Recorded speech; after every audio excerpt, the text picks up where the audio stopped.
we've certainly had somewhat of a preoccupation about workplace readiness in a sense of trying to ensure that people who complete their medical education and their specialty education are competent, safe to go into practice.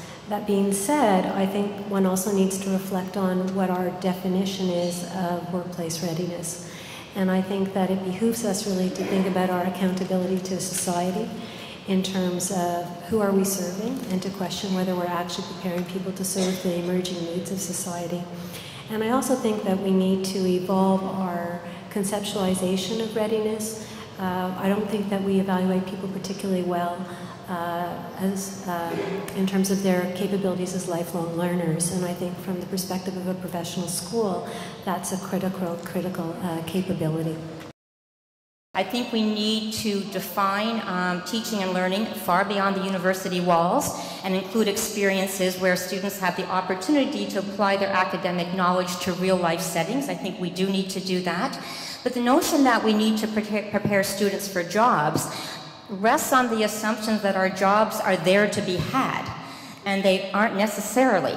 So I think what we need to do is to equip students with the sort of analytical tools to analyze what are the disparities in the labor market. What are the issues that create the loss of jobs, the loss of labor? What are those larger issues? So that they can think for themselves, create their own forms of business and ideas, and then they will get the skills they need for their particular profession or career when they go into it. Because none of those careers, professions, or jobs operate in isolation.